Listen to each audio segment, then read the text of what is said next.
नमो हरिहंताणं नमो सिद्धाणं नमायरियाणं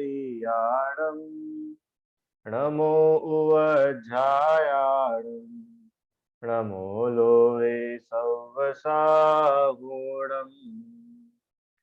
तीन भुवन में वीतराग विज्ञानता शिव स्वरूप शिव का नमः त्रियोग संहारी के। मेरी आवाज आ रही है आप सभी को? यह पंडित दौलतराम जी कृत छह ढाला की पांचवी ढाल में हम 12 भावनाओं का स्वरूप समझ रहे हैं। अभी तक हमने कुल कितनी भावनाएं पढ़ी है? 9 भावनाएं हम पढ़ चुके हैं। ठीक है, कौन कौन से 9 भावना पढ़ी है? कौन बताएगा नाम? बताओ भैया, किसको याद हुई? कौन सी 9 भावनाएं हम लोगों ने पढ़ी है?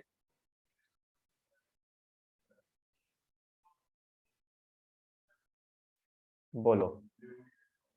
हम्म, बताइए। पारुल, अनम्यूट करो। हाँ। नित्य भावना, आचरण भावना, संसार भावना, एकत्व भावना, अन्यत्व भावना, आश्रय, संवर, आश निर्जरा पढ़नी है। ठीक है, अनित्य, अशरण, संसार, एकत्व, अन्यत्व, अशुचि, आश्रव, संवर, निर्जरा, ऐसी कुल 9 भावनाएं हम लोग पढ़ चुके हैं। अभी निर्जरा भावना का अपना थोड़ा सा पोर्शन बच रहा है। सकाम निर्जरा, अकाम निर्जरा, उसको अपन समझते हैं। ठीक है, निर्जरा भावना समझ में आई आप लोगों को? रिदम, निज काल पाए विधि झरना तासो निज काज न सरना, तप करी जो कर्म खिपावे सोई शिव सुख दर्शावे। माने निज काल, एक बार उसको रिवाइज कर लेते चलो। जो अपनी अपनी स्थिति पूर्ण होने पर कर्म खिर जाते हैं, उससे जीव का धर्म रूपी कार्य नहीं होता, नहीं सदता। क्यों? क्योंकि कर्मों की निर्जरा तो अज्ञानी जीव को भी प्रति समय हो रही है। तो कर्म की निर्जरा होना कोई उपलब्धि नहीं है। उपलब्धि क्या है? कि तपस्या पूर्वक जो इच्छाओं का निरोध करके कर्मों को खिराया जाता है, वह निर्जरा मोक्ष के सुख को दिखाती है, मोक्ष सुख प्राप्त कराती है। ठीक है, चलिए, ये निर्जरा भावना का अपन ने स्वरूप समझा था। अब रत्नाकरण श्रावकाचार्य के आधार से अपन समझते हैं। चलिए, पढ़ूं मैं? यस। अब निर्जरा भावना के स्वरूप का वर्णन करते हैं। जो ज्ञानी वीतरागी होकर, मद रहित, निदान रहित होकर 12 प्रकार का तप करता है, उसके बहुत निर्जरा होती है। क्या क्या शब्द लिखे? जो ज्ञानी, ज्ञानी मतलब समझ में आया? ज्ञानी से यहाँ पर क्या अर्थ लगाना? ज्ञानी से क्या अर्थ लगाना? सम्यक दृष्टि, ज्ञानी। आपको याद हो तो हमने वो तीसरी ढाल में एक पंक्ति आई थी ना कि हम्म, सम्यक दृष्टि ज्ञानी के छिन माही त्रिगुप्ती ते सहज टरे थे, लाइन आई थी ना वो। ज्ञानी के छिन माही, कि अज्ञानी जीव लंबे समय तक भी तपस्या करे, उसके कर्मों की निर्जरा नहीं हो, और ज्ञानी जीव के क्षण मात्र में कर्मों की निर्जरा हो जाती है। ये सम्यक ज्ञान का वहां पर बताते हैं, सम्यक ज्ञान कितना महान है। याद आई वो लाइन किसी को? चौथी ढाल में था, सॉरी तीसरी नहीं, चौथी ढाल में। ज्ञानी के छिन्माही त्रिगुप्ती ते सहज टरे थे, कि ज्ञानी जीव के क्षण मात्र में उतने कर्मों की निर्जरा हो जाती है जितना अज्ञानी के लंबे समय में भी नहीं होती है। तो इसलिए यहाँ पर वो ज्ञानी शब्द उन्होंने यूज करा। ज्ञानी मतलब अरहम कौन? जिसको बहुत सारे शास्त्रों का ज्ञान है वो, जिसको बहुत सारी गाथा याद है वो, जिसका आईक्यू बहुत तेज है, वो ज्ञानी? कि नहीं, सम्यक ज्ञानी, सम्यक दृष्टि, वह जीव ज्ञानी है। तो ऐसा जो सम्यक दृष्टि जीव है, सम्यक ज्ञानी जीव है, वो क्या है? वो बहुत महान है। क्यों महान है? कि ऐसा जो जीव है उसकी बहुत निर्जरा होती है, बहुत निर्जरा होती है।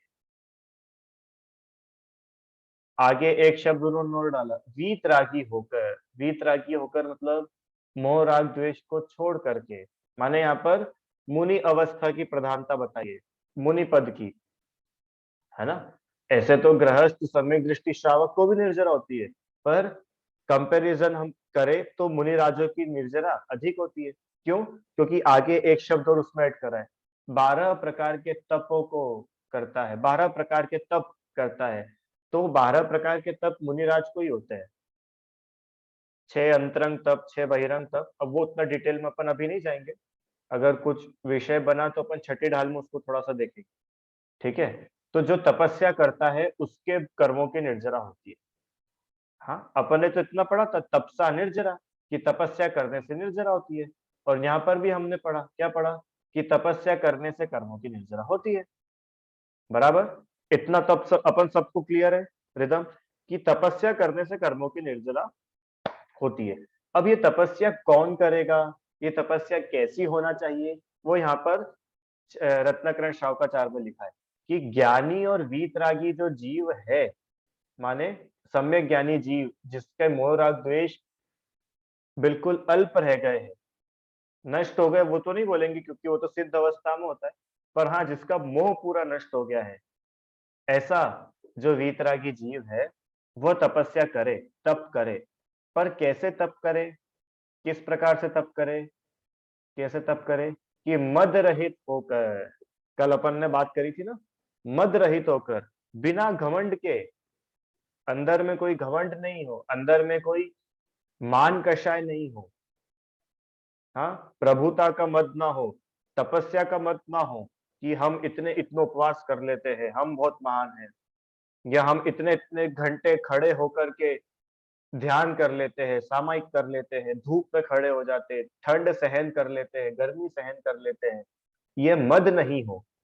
लिखा है ना, मद रहित होकर, कितना सीधा सीधा लिखा है, बिना किसी घमंड के, बिना किसी मान कषाय के। दूसरा, निदान रहित होकर। ये निदान क्या होता है, निदान किसी को पता है, व्हाट इज निदान? और हम नहीं, निदान तीर्थ, निदान मतलब पता है, बताओगे? अच्छा बताओ, कहाँ चले गए, इधर आ गए, बोलो भाई। निदान मतलब जैसे कि कोई मुनिराज है और वो एकदम अच्छे से, जैसे कि उन्होंने कोई देवता को देख लिया तो वो ऐसे सोचते हैं कि मैं ये बन जाऊं, वो मोक्ष जाने वाले होते हैं और वो ये ऐसा सोच लेते हैं कि बाहर का कोई जो क्षणिक सुख है उनको देख के फिर उनकी इच्छा करने लगते हैं और उससे निदान बन जाता है। ठीक है, बढ़िया। क्या बताया इन्होंने? अर्घ्य भैया बताओगे, आप भी बताओ, निदान मतलब? भैया जी, निदान मतलब वो होता है जैसे कोई मुनि अवस्था में है और वो देव या फिर अच्छी गति में जाने वाला है, मोक्ष जाने वाला है, और वो ऐसी भावना कर लेता है कि मैं इतनी तपस्या कर रहा हूँ तो मुझे कुछ तो मिलेगा, मैं आगे जाके बहुत बड़ा व्यक्ति बनूंगा, ऐसी भावना को निदान। अच्छा, बढ़िया बताया, गुड। अरहम भैया आप भी बताइए तो, चलो दो बच्चों ने बताया, आपसे भी पूछ लेते हैं, बोलो भाई। भैया निदान यानी जैसे अपन अपने कर्मों के आधार पर दूसरी गति में जाते हैं, जैसे लोग कहते हैं कि दिन के 2 समय अपन निदान बांधते हैं, मतलब अपन कोई सी दूसरी गति में जब जाते हैं तो अपन उसका निदान बांध देते हैं, इस गति में अपन अगली कौन सी गति में जाने वाले होते हम्म, ठीक है, पर उतना परफेक्ट नहीं था। दिन में 2 समय होता है, ऐसा कहाँ पे सुना तुमने? ऐसा होता है क्या? पता नहीं, चलो ठीक है, अच्छा बताया। निदान मतलब क्या, कि जो हमने बात करी थी ना, कि मैं जो तपस्या कर रहा हूँ इसके बदले में मुझे कुछ मिले, उसको बोलते हैं निदान। जैसे हमने अष्टानिका में अभी 10 लक्षण है ना, आप लोगों को पता है, कल से 10 लक्षण है, कल पंचमी है ना, कल से 10 लक्षण है भैया, पता कर लो, ठीक है। तो 10 लक्षण में हमने व्रत करे, अष्टानिका में हमने उपवास करे, या अष्टमी चौदस को ही हम लोगों ने उपवास करे, या कुछ भी व्रत करा, तपस्या करी, और हम उसके बदले में उसका फल चाहे, क्या फल चाहे, कि हमने इस भाव में इतनी तपस्या करी है तो इसके फल में मुझे स्वर्ग का सुख मिले, इसके फल में मुझे चक्रवर्ती का पद मिले, इसके फल में मुझे खूब सुख शांति मिले, है ना। कुछ भी तपस्या या धर्म, और धर्म के फल में जो हम इच्छा करते हैं उस इच्छा को कहते हैं निदान। ठीक है अरहम? निदान। और किस प्रकार से हो सकता है निदान? निदान कैसे होता है कि मैं जो हूं, मैंने ऐसी बहुत भावना भाई, क्या भावना भाई, कि मैं किसी को देखा, मैंने किसी को देखा, किसे, अंबानी को देखा, मुकेश अंबानी को हमने देखा, और उसको देख करके हमने भावना भाई कि अगर मुझे अगला जन्म मिले तो मैं तो इसके जैसा ही बनूं, मेरे पास इसके जैसी संपत्ति हो, इसके जैसी खूब प्रभुता हो, हाँ, इसके जैसा पावर हो। तो ये क्या हुआ? ये निदान बंद हुआ। माने किसी को देख करके वैसा होने की भावना करना। किसी को हमने देखा, जैसे मान लो ऊपर से विद्याधर जा रहा है, ऊपर देव है, विद्याधर है, और उनको देख करके भावना माना कि हम भी इनके जैसे बन जाए, अगर मेरी तपस्या का कुछ फल हो तो क्या हो, मैं ऐसा बन जाऊं, ठीक है, मुझे ऐसा पद मिले, मैं सब में महान हो जाऊं, इसको बोलते हैं निदान। तो यहाँ पर लिखा है, समझ में आया ना, एक जनरल सा मीनिंग मैंने आपको बताया निदान किसे कहते हैं। तो यहाँ पर क्या लिखा है कि निदान, निदान पढ़ो, निदान रहित होकर के, निदान रहित होकर के मतलब, निदान रहित होकर के मतलब, देखो आप लोग को वापस से निदान का मतलब और क्लियर बताऊं, आओ अपन जैन कोश पे पढ़ते। स्क्रीन दिख रही है आप सभी को?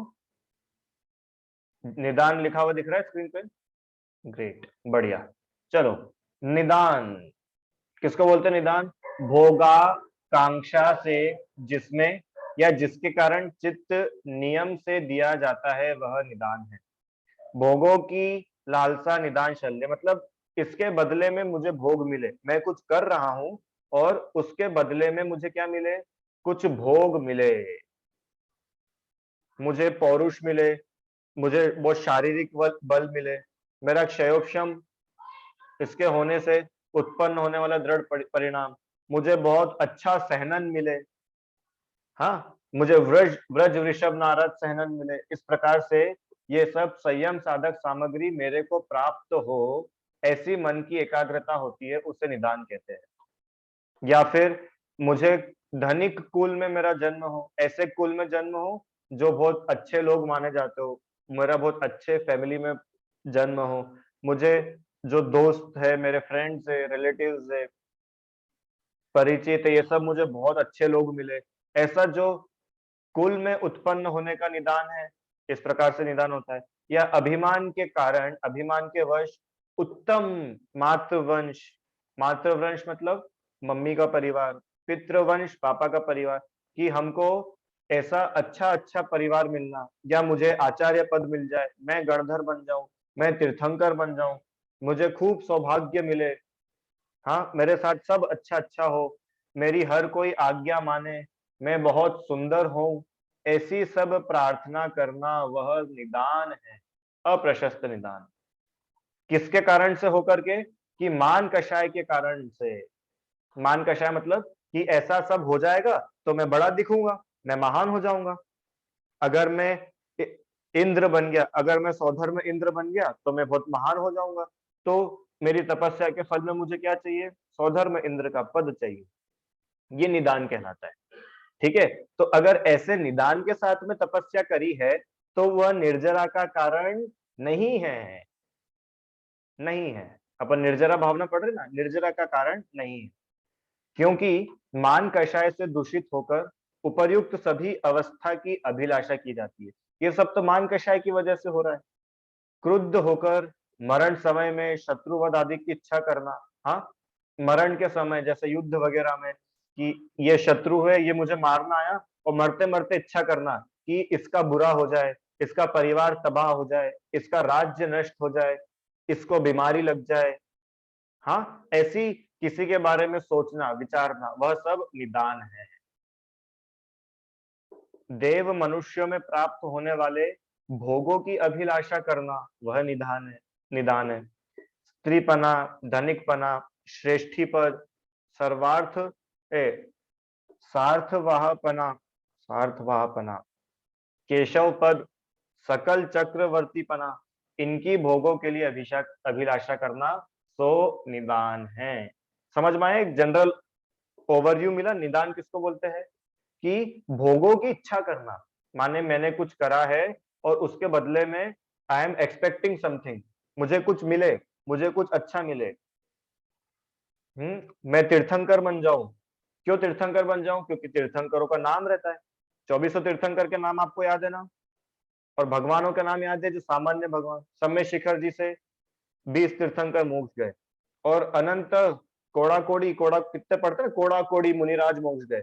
एक भी मुनिराज का नाम याद है आपको? कि किसी का नाम लिखा ही नहीं है, पर तीर्थंकर वो बहुत फेमस हो जाते। तो तीर्थंकर फेमस हो जाते, इसलिए हम क्या बनना चाहते हैं ध्रुव, कि हम तो तीर्थंकर बनना चाहते हैं। तो ये निदान है, क्योंकि आप मान कषाय के वश होकर के तीर्थंकर पद की भावना भा रहे हो। क्लियर? तो ऐसे मद और निदान रहित होकर के 12 प्रकार का तप ज्ञानी वीतरागी जीव करता है, उसको बहुत निर्जरा होती है। समझ में आया? बहुत निर्जरा कैसे होती है? बहुत निर्जरा करने के लिए ऊपर ये शर्त उन्होंने दी है कि पहले तो वो जीव सम्यक दृष्टि हो, वीतरागी हो, और दूसरा वह मद और निदान से रहित हो। अर्घ्य समझ में आया ना?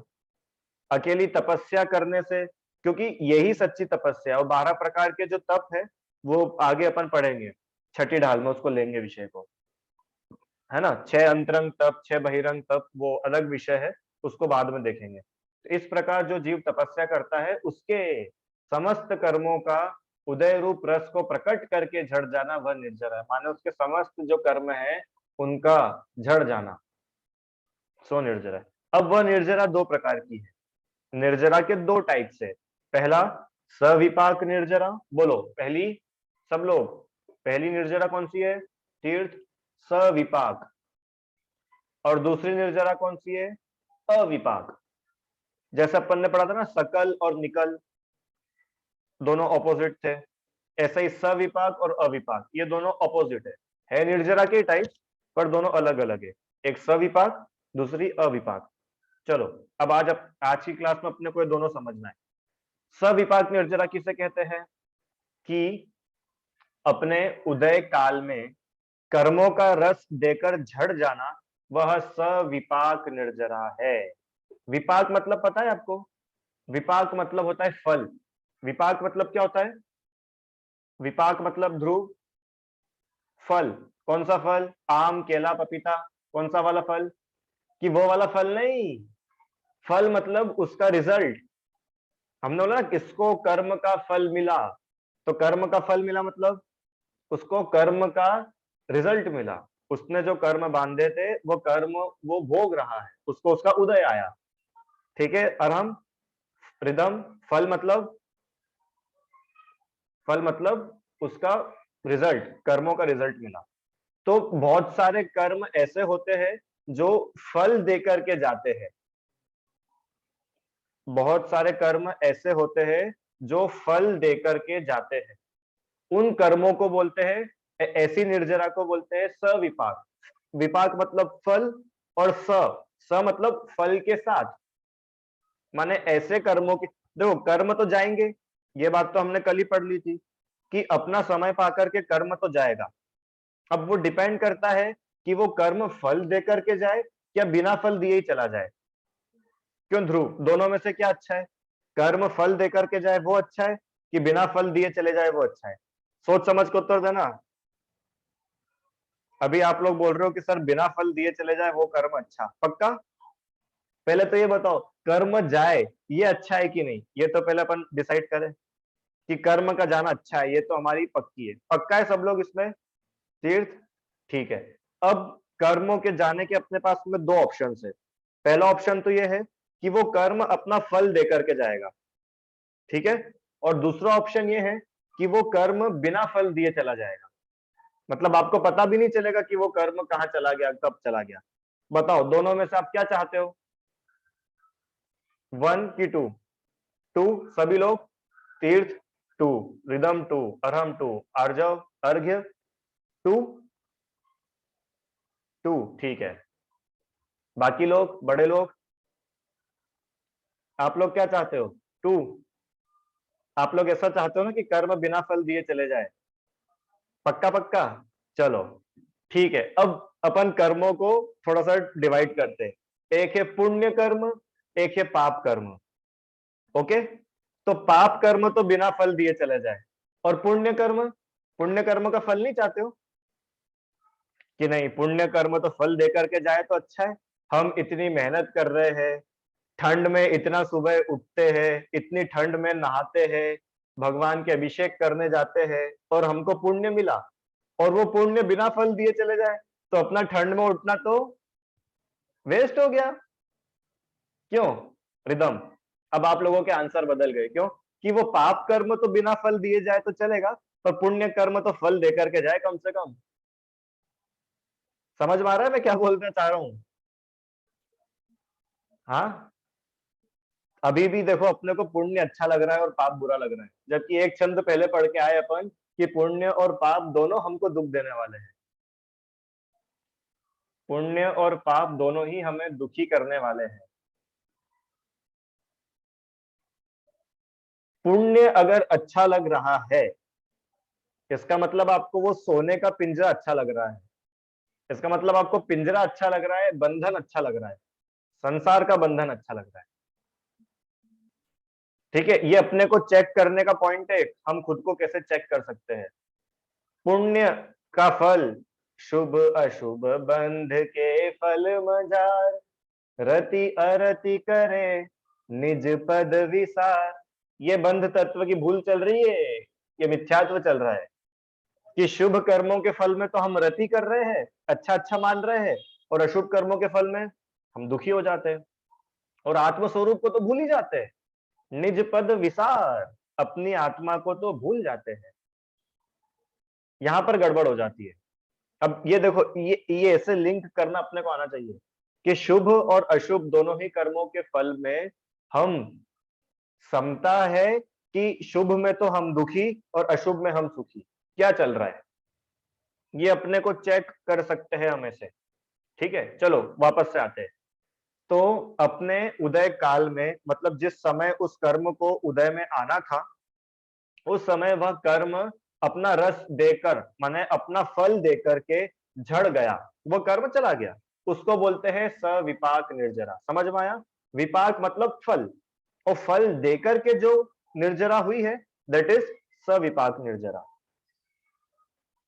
आगे, चारों गतियों में जो कर्म अपना रस रूप फल देकर निर्जरित हो जाता है, वह सविपाक निर्जरा है। हर गतियों में अलग अलग टाइप से कर्मों के फल मिलते हैं, वो फल मिलकर के जो निर्जरा हो रही है वह सविपाक निर्जरा है। ये तो हुई पहली वाली। अब दूसरी, अविपाक निर्जरा। अविपाक निर्जरा मतलब ये गजब की है। क्या है? कि व्रत, संयम, तप धारण करके, माने व्रतों को धारण करके, संयम धारण करके, तपस्या करके हमने क्या करा कि उदय काल के आए बिना ही कर्म का निर्जरित हो जाना। मतलब कि उदय काल मतलब जिस टाइम पे वह कर्म उदय में आने वाला था, उस कर्म का उदय, उस कर्म का फल आने वाला था, उस टाइम के पहले ही हमने उस कर्म को रवाना कर दिया, वो कर्म पहले ही टाटा बाय बाय बोल के चला गया। मतलब उदाहरण के लिए ऐसा माने कि कोई कर्म हमने अभी बांधा, प्रेजेंट अर्घ्य, कोई कर्म हमने इस समय बांधा, और उस कर्म का फल हमको कब मिलेगा? कि उस कर्म का फल, मतलब वो कर्म 1 घंटे बाद हमको उदय में आने वाला है। कितने घंटे बाद रिदम? 1 घंटे बाद। आफ्टर 60 मिनट्स वह कर्म का फल हमें मिलने वाला है।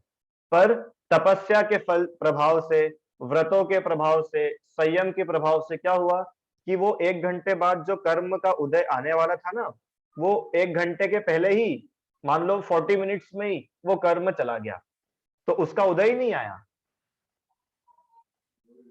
मतलब जिस समय वो कर्म का उदय आना था, वो लिखा है ना उदय काल, जिस काल में, जिस समय उस कर्म का उदय आना था, उस समय क्या हुआ? उसके पहले ही वो कर्म तो गुड बाय बोल करके चला गया, वह कर्म की निर्जरा हो गई।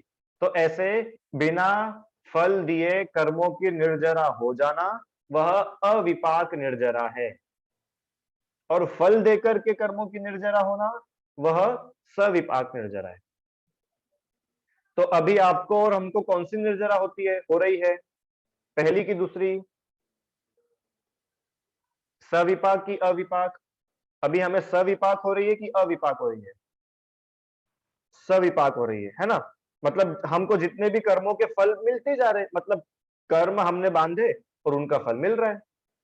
मनुष्य गति कर्म का फल मिल रहा है, अच्छे शरीर का कर्म का फल मिल रहा है, अच्छी आवास के कर्म का फल मिल रहा है। ठीक है रिदम, ये सविपाक निर्जरा चल रही है। तो ये सविपाक निर्जरा काम की है क्या?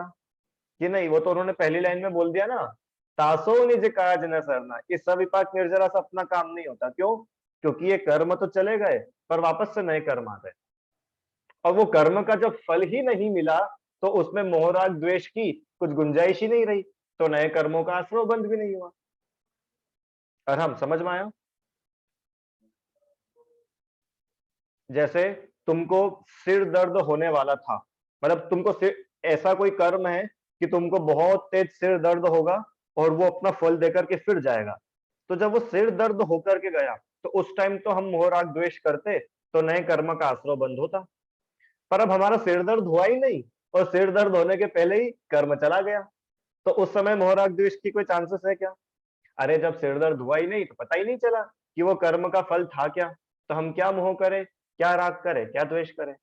तो ऐसी जो अकाम निर्जरा है वह वास्तव में शिव सुख दर्शावे, वह मोक्ष का कारण है। समझ में आया रिदम? अच्छे से समझ में आ रहा है क्या आप लोगों को? थोड़ा थोड़ा समझ में आ रहा है क्या आप लोगों को? अच्छा, इतना सा समझ में आ रहा है क्या कि सविपाक निर्जरा अच्छी है कि अविपाक निर्जरा अच्छी है? बताओ कौन सी निर्जरा अच्छी है, सविपाक कि अविपाक? अविपाक। अविपाक क्यों अच्छी है? क्योंकि यह अविपाक निर्जरा ही मोक्ष का कारण है, क्योंकि कर्म अपना फल दिए बिना ही निर्जरित हो गए। अब ये अविपाक निर्जरा होगी कैसे, किस प्रकार से हो सकती है? अब हमको जब ये अविपाक निर्जरा अच्छी लग रही है तो ये करे कैसे? कि सुनो सुनो कैसे होगी, बढ़िया तरीका है। मंद कषाय के भाव सहित जैसे तप बढ़ता है वैसे वैसे निर्जरा की वृद्धि होती है।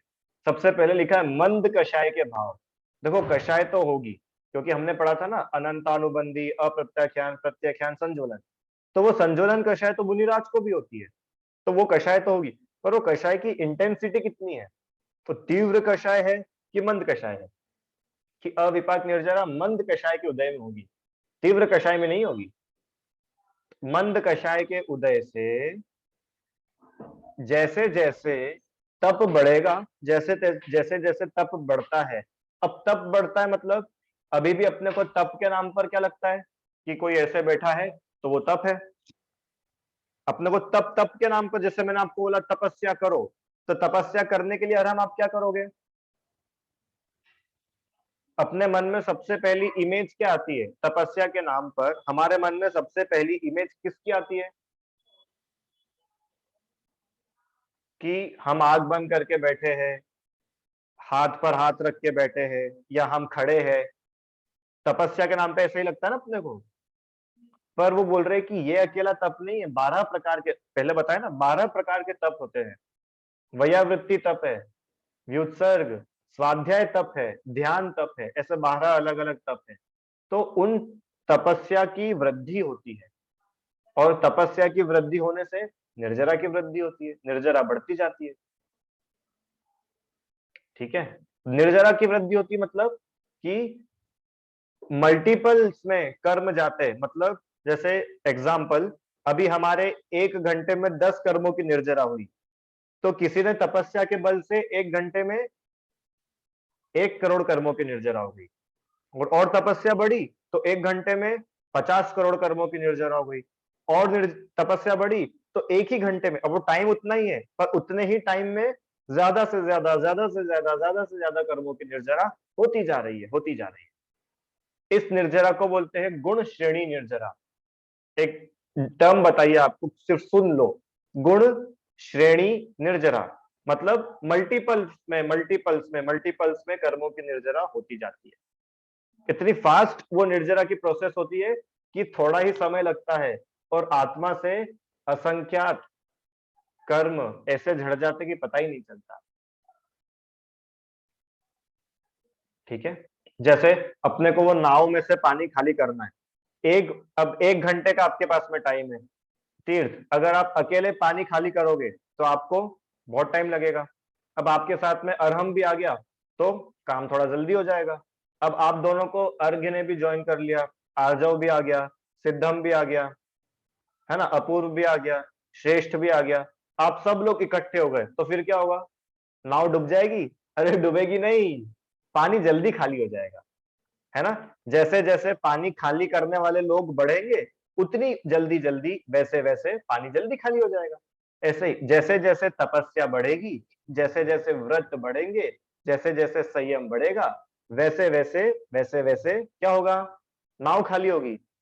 अरे नाव नहीं, वैसे वैसे कर्म खाली होंगे, कर्मों की निर्जरा होगी। ठीक है, क्लियर है क्या सबको? पक्का पक्का? चलो। और जो पुरुष बैरी को जीतकर दुष्ट जनों के दुर्वचन, उपद्रव, उपसर्ग, अनादर आदि को कलुषित भाव रहित होकर सहता है, उसके महानिर्जरा होती है। अब यहाँ पर आप उदाहरण याद करो, पार्श्वनाथ भगवान, यशोधर मुनिराज, गज कुमार मुनिराज, पांडव मुनिराज, जिन जिन पर भी उपसर्ग हुए, अकंपनाचार्य आदि 700 मुनिराज। हाँ, ऐसे जो महापुरुष है, मुनिराज है, या सेठ सुदर्शन, सीता, अनंतमती, इनके ऊपर कितने उपसर्ग हुए, इनके ऊपर कितने उपद्रव आए, इनको कितने लोगों ने दुर्वचन कहा, जगह जगह इनकी निंदा हुई, इनका अनादर हुआ।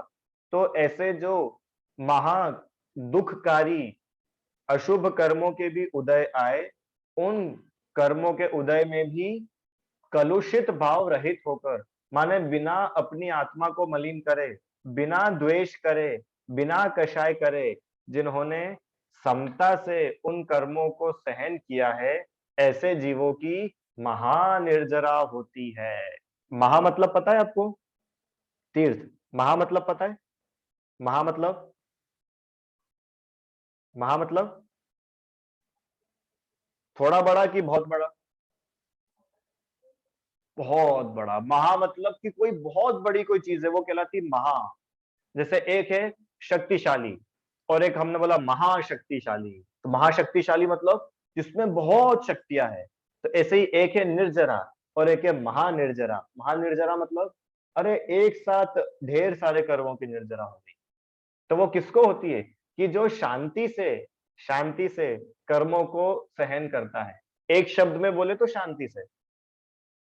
हाँ, अब अपने ऊपर कुछ ऐसा आता है क्या? क्यों? और हम अपने ऊपर ऐसे कोई कर्मों का उदय आता है क्या जब हम लोगों को बहुत आकुलता हो जाती है? दिन के 12 बज गए, 1 बज गई और भोजन ही नहीं मिला, भूख लग रही है, भूख लग रही है, सिर दुखने लगा, गर्मी हो रही है। अब ऐसी अवस्था में अगर हमने शांति से उस परिस्थिति को सहन करा तो महानिर्जरा। और शांति नहीं हुई, महा अशांति हो गई, घर में चिल्ला रहे हैं, बर्तन फेंक रहे हैं, मम्मी को डांट रहे हैं, पापा पे चिल्ला रहे हैं, या फिर खुद ही चिल्लाने लग गए, दीवार पीट रहे हैं, सिर पीट रहे हैं, पता नहीं क्या क्या कर रहे हैं। तो ये क्या हुआ कि वो कर्म का फल तो चल ही रहा था और उस बीच में हमने निर्जरा तो करी नहीं, और क्या करा? तीर्थ, नया आश्रव बंद कर लिया। क्यों नया आश्रव बंद कर दिया? कि उस समय में हमने नए कर्म बांध लिए, और द्वेष करा, क्रोध करा, तो नए कर्मों का आश्रव बंद हुआ। तो वहां पर तो निर्जरा नहीं होती। पर हाँ, शांति से बिना कलुषित भाव के, बिना द्वेष के कर्मों को सहना, उसके महानिर्जरा होती है। देखो कैसे विचार करोगे, किस प्रकार से विचार करेंगे, हमारे ऊपर उपसर्ग आएगा। मानो हम मुनि दीक्षा ले ले, हम जंगल में हैं और जंगल में कोई भील हमारे सामने आ जाए, कोई लोमड़ी हमें आकर खाने लग जाए, शेर हमको आकर के खाने लगे, सांप हमको आकर के डस ले, उस समय विचार क्या होगा? देखो मुनिराजों का क्या विचार होता था। पार्श्वनाथ भगवान के ऊपर कमठ का इतना उपसर्ग चल रहा है, तो उनका विचार क्या चल रहा है? किस सोच के बल पर वो इतनी शांति से खड़े हैं? बताओ, सिर के ऊपर जलती हुई सिगड़ी किसी के रख दी तो वो किस बल पर इतनी शांति से खड़े होकर के तपस्या कर रहे हैं, श्यालिनी पैर खा रही हो तो किस बल पर उस कर्मोदय को सहन कर रहे हैं? सुनो, दुष्टों के द्वारा उपद्रव किए जाने पर, है ना, कोई दुष्ट उपद्रव करे, या कर्मकृत परिचय, हमारे खुद के ही कोई कर्म हो, कर्मों का परिचय हो, भूख लगने लग जाए अत्यंत, बहुत प्यास लगे, भीषण गर्मी लगे, बहुत ठंड लगे, मच्छर काटे ढेर सारे, रात भर मच्छर काटे, या फिर दारिद्र, गरीबी आ जाए, एकदम ही हमारे सारे रुपए पैसे धन दौलत लूट जाए, कुछ हमको बीमारी लग जाए, हाँ, या दुष्टों का समागम हो जाए। दुष्ट लोगों का समागम माने हमको कोई दुष्ट लोग आकर घेर ले, हमारा किडनैप हो जाए, कुछ भी हो जाए, हाँ, ऐसा सब होने पर भी किस प्रकार विचार करता है ज्ञानी जीव, किस प्रकार से विचार करना चाहिए कि मैंने पूर्व काल में जो पाप बांधा था उसका फल है, अब समभावों से भोगो, अब तो समता भावों से इस पाप के फल को भोगो, समता धारण करके इस पाप के फल को क्या करो, भोगो, कर्म का जो फल मिल रहा है उसको भोगो, भोगो माने सहन करो समता से, कर्म रूप ऋण छूटेगा नहीं, क्योंकि जो कर्म है वो तो फल देगा ही सही, कर्म का फल तो आना ही है। विषाद करोगे माने उसमें दुखी होगे तो कर्म छोड़ेगा नहीं, फिर से नया कर्म आकर के पकड़ लेगा। संक्लेश परिणाम करने से तो, संक्लेश परिणाम मतलब दुखी होकर के कष्ट सहना, रो करके बीमारियां सहन करना, बीमारियां गुजारना है। संक्लेशता के साथ में कर्मों को सहन करेंगे, संक्लेशता के परिणाम होंगे तो उससे तो संख्यात असंख्यात गुणा नवीन कर्म और बंधेंगे, है ऐसा विचार। जो उत्तम पुरुष शरीर को केवल ममत्व को उत्पन्न कराने वाला, विनाशी, अशुचि, दुख देने वाला जानते हैं, सम्यक दर्शन, सम्यक ज्ञान, सम्यक चारित्र को सुख उत्पन्न करने वाला निर्मल नित्य अविनाशी जानते हैं, अपनी निंदा करते हैं, गुणवंतों का बड़ा सत्कार करते हैं, उनको उच्च मानते हैं, मन और इंद्रियों को जीतकर अपने ज्ञान स्वभाव में लीन होते हैं, उनका मनुष्य जन्म प्राप्त करना सफल है। पाप कर्मों की बहुत निर्जरा होती है और पुण्य का बंध भी जो होता है ना, जो हमने कल बात करी थी कि सातिशय पुण्य का बंध होता है, माने ऐसा गजब का पुण्य जो संसार से पार कराने में हमारे लिए हेल्पफुल है, ऐसे गजब के पुण्य का बंध होता है। ऐसा पुण्य कि जिस पुण्य के फल में हमको मुनिराज मिलते हैं, जिस पुण्य के फल में हमको जिनवाणी मिलती है, जिस पुण्य के फल में हमको भगवान का दर्शन मिलता है, ये है पुण्य का फल। देखो, आपको रोज सुबह एक नारियल पानी मिल रहा है, वो भी पुण्य का फल है, और आपको रोज सुबह भगवान के दर्शन मिल रहे हैं, वो भी पुण्य का फल है। पर दोनों पुण्य के फल में अंतर पता है कि वो नारियल पानी का पुण्य है ना, वो तो आपको संसार में घुमाएगा, और भगवान के दर्शन का जो पुण्य है वो आपको भव से पार कराए। ये है सातिशय पुण्य, ऐसा पुण्य होता है, तथा उन्हीं के परम अतीन्द्रिय अविनाशी अनंत सुख होता है। इस प्रकार समता भाव से कर्मों को सहन करना वह निर्जरा का कारण है। बढ़िया, इस प्रकार निर्जरा भावना का विचार हमने करा। अब अगली कक्षा हमारी सोमवार को लगेगी, ठीक है, कल और परसों में नहीं हूं मैं, तो बाहर जाना है। अगली कक्षा अपनी सोमवार को लगेगी।